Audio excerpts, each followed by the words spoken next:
Halo, Assalamualaikum warahmatullahi wabarakatuh. Perkenalkan, nama saya Fenty Meliasari dengan NPM 2301080038. Di sini saya akan menjelaskan esai tentang ketidakpastian dalam sistem hukum dan dampaknya terhadap penegakan hukum di Indonesia. Ini yang pertama ada pendahuluan. Nah, di pendahuluan ini saya akan menjelaskan sistem hukum itu pada hakikatnya dirancang untuk memberikan kepastian, keteraturan, dan rasa aman bagi masyarakat. Hukum sendiri berfungsi sebagai pedoman dalam bertindak serta menjadi mekanisme penyelesaian konflik secara damai. Namun dalam kenyataannya, di berbagai negara, termasuk Indonesia nih, sistem hukum itu tidak selalu dapat berjalan secara ideal.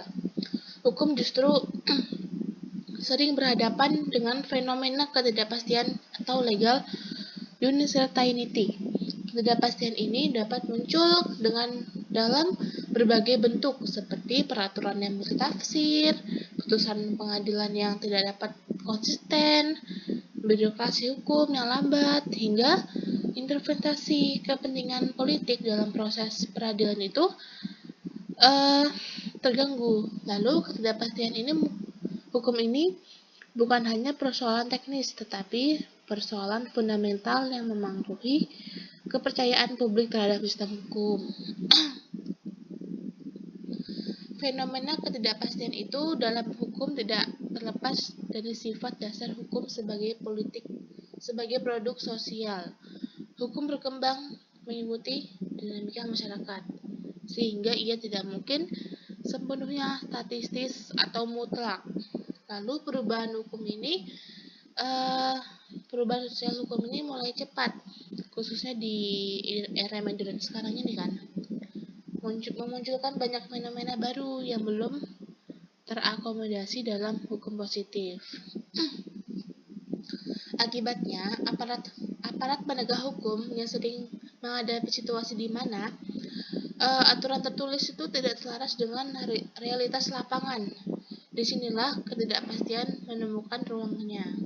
Beberapa ahli hukum menyatakan bahwa ketidakpastian adalah sisi lain dari fleksibilitas hukum. Di Indonesia itu ketidakpastian hukum bukanlah fenomena baru. Ia muncul sejak masa kolonial, berlanjut pada masa awal kemerdekaan dan tetap menjadi tantangan besar hingga sekarang. Meskipun berbagai upaya reformasi hukum telah dilakukan, ketidakpastian itu tetap menjadi masalah serius yang perlu dikelola dengan bijak. Ketidakpastian ini yang tidak terkelola ini akan menghambat penegakan hukum, menciptakan ketidakadilan, dan melemahkan kepercayaan masyarakat terhadap institusi hukum. Lalu, dalam konteks tersebut, penting untuk mempelajari bagaimana sih ketidakpastian itu dalam sistem hukum ini terjadi, apa faktor penyebabnya, dan bagaimana dampaknya terhadap proses penegakan hukum. Ini ada pembahasan. Nah, di pembahasan ini salah satu sumber ketidakpastian itu sebagai dalam sistem hukum adalah peraturan perundang-undangan dan tidak sinkron. Jadi contohnya ini ya. Contoh sumber ketidakpastian itu ada di peraturan perundang-undangan yang tidak sinkron atau multitafsir.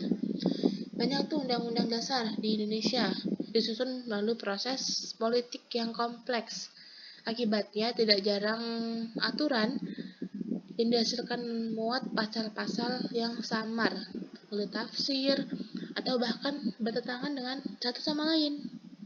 Misalnya nih, beberapa undang-undang tertentu memiliki definisi yang tidak jelas sehingga aparat penegak hukum harus menafsirkan sendiri dengan maksud dari pasal tersebut.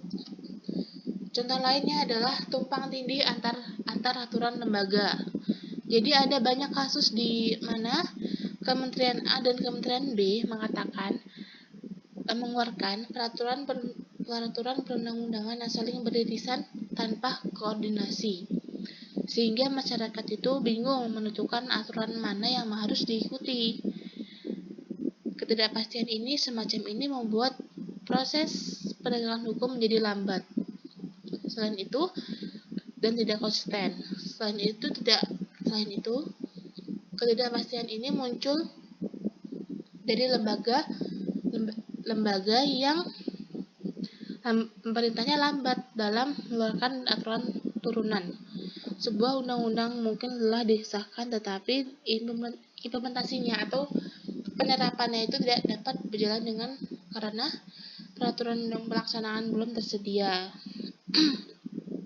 Jadi sekian banyaknya perundang-undangan di sekian kementerian itu tidak berjalan dengan sinkron atau tidak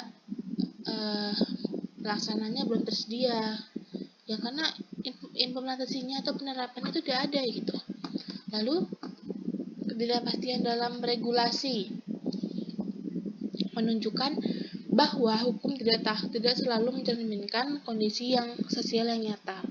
Oleh karena itu, penyusunan undang-undang itu memerlukan proses harmonisasi agar tidak menimbulkan persoalan kritik ketika diterapkan di lapangan.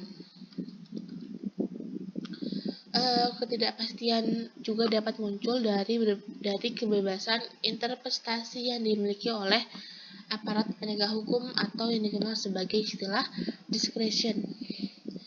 Polisi, jaksa, dan hakim memiliki kewenangan tertentu untuk menafsirkan aturan dan mempertimbangkan aspek moral, sosial, atau kemanusiaan dalam situasi setiap kasus. Kewenangan ini pada dasarnya penting untuk menyesuaikan hukum dengan fenomena konflik di lapangan, tetapi dapat menjadi sumber ketidakpastian jika tidak dikendalikan dengan baik. Pada praktiknya, ruang interpretasi yang terlalu luas dan menghasilkan putusan berbeda dengan kasus yang serupa. Sebagai contohnya nih, seorang pelaku tindak pidana ringan bisa mendapatkan hukuman berat di suatu wilayah, namun mendapatkan sanksi ringan di wilayah lain yang hanya karena penafsirannya itu aparatnya berbeda dengan yang lain.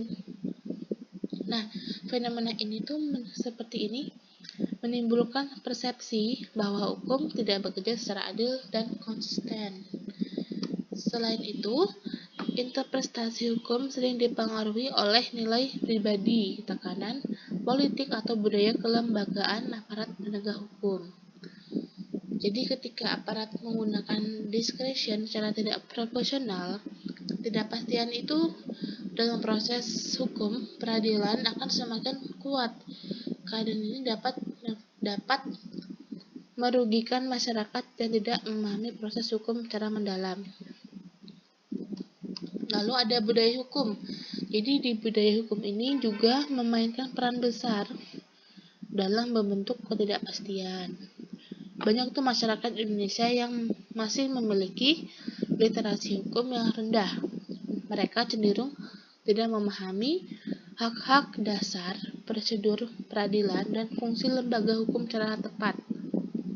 Ketidaktahuan ini membuat masyarakat rentan terhadap manipulasi dan penyimpangan hukum. Jadi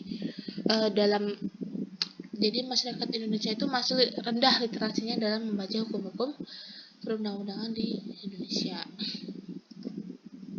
Selain itu, sebagian masyarakat juga masih memegang nilai-nilai budaya yang bertentangan dengan hukum positif. Sebagai contohnya, seorang praktik penyelesaian konflik melalui adat sering bertentangan dengan hukum negara. Meskipun penyelesaian secara adat memiliki keunggulan dalam kedekatan nilai sosial, ketidakseragaman penerapannya itu menciptakan ketidakpastian ketika suatu perkara harus ditangani dengan standar hukum nasional. Lalu ada kepercayaan masyarakat yang rendah terhadap aparat hukum, baik karena pengalaman buruk, korupsi, atau lambatnya proses hukum, semakin memburuk karena faktor ketidakpastian ini. Jadi ketika masyarakat tidak percaya atau tidak mempercayai pada hukum atau institusi hukum ini, mereka tuh cenderung mencari jalur penyelesaiannya di luar hukum formal yang pada akhirnya menciptakan ketidakpastian baru dalam mekanisme penyelesaian konflik. Di zaman sekarang ini, di era digital ini, fenomena sosial dan teknologi berkembang lebih cepat daripada proses pembentukan hukum. Perkembangan ini menyebabkan banyak kasus baru muncul tanpa ada aturan yang mengaturnya secara spesifik. Misalnya kasus kejahatan dunia maya. Jadi contoh dari era digital ini ada kejahatan dunia maya atau cybercrime. Jadi perundangan digital, pencurian data pribadi hingga kasus-kasus transaksi menggunakan aset digital. Itu contoh dari kasus kejahatan dunia maya. Ketika hukum tidak mengatur secara lengkap, aparat kasus menggunakan prinsip umum hukum, interpretasi analogis, atau putusan progresif untuk menyelesaikan perkara tersebut. Hal ini tentu menciptakan ketidakpastian karena putusan pengadilan pada kasus yang sama dapat berbeda. Namun, ketidakpastian ini tersebut sekaligus membuka ruang bagi kreativitas hakim dalam membentuk hukum baru. Dengan demikian, ketidakpastian tidak hanya berpotensi menimbulkan masalah, tetapi juga menjadi langkah awal untuk mengembangkan doktrin hukum yang lebih adaptif dan relevan dengan kemajuan zaman.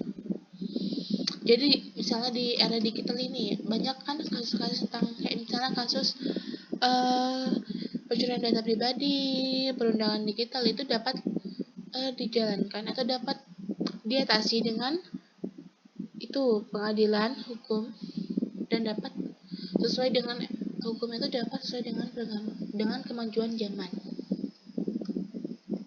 Lalu ketidakpastian hukum dapat berdampak luas terhadap berbagai aspek kehidupan masyarakat. Dampak pertama adalah berkurangnya kepercayaan publik terhadap institusi hukum. Ketika putusan hukum tidak konsisten atau tidak sesuai, dapat diprediksi atau masyarakat itu merasa tidak aman atau tidak merasakan ketidakadilan. Kondisi ini dapat meningkatkan konflik sosial atau kecenderungan melakukan tindakan main hakim sendiri. Lalu dampak kedua adalah munculnya peluang penyalahgunaan kekuasaan. Ketidakpastian memberi celah bagi aparat tidak berintegrasi untuk melakukan praktik korupsi seperti suap atau manipulasi kasus. Keadaan ini merusak sistem peradilan dan menghambat pembangunan hukum. Jadi di dampak kedua ini jadi ada aparat hukum yang menyalahgunakan kekuasaannya untuk kepentingan pribadi, misalnya suap atau yang lainnya gitu. Dampak yang ketiga itu adalah melambatnya investasi dan pertumbuhan ekonomi. Para pelaku usaha menumbuhkan kepastian hukum untuk berinvestasi. Lalu ketika hukum tidak pasti, resiko investasi itu menjadi tinggi. Sehingga banyak investor enggan menanamkan modalnya. Namun, perlu diakui ya teman-teman, ketidakpastian ini juga memiliki dampak positif dalam bentuk fleksibilitas hukum. Ketika aturan terlalu kaku, hukum tidak mampu menjawab perubahan sosial. Oleh karena itu, ketidakpastian ini yang terkelola dapat menjadi alat penting dalam proses modernisasi hukum.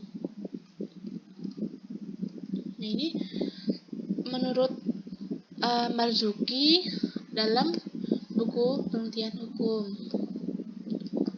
Lalu ada penutup. Jadi penutup ini memberikan kesimpulan bahwa ketidakpastian dalam sistem hukum itu merupakan fenomena yang tidak dapat dihindarkan sepenuhnya. Hukum itu bukanlah sistem yang berdiri dari luar dinamika masyarakat. Ia selalu berubah menjadi perkembangan sosial, budaya, teknologi, dan politik. Jadi hukum itu terus berkembang di era dari zaman ke zaman.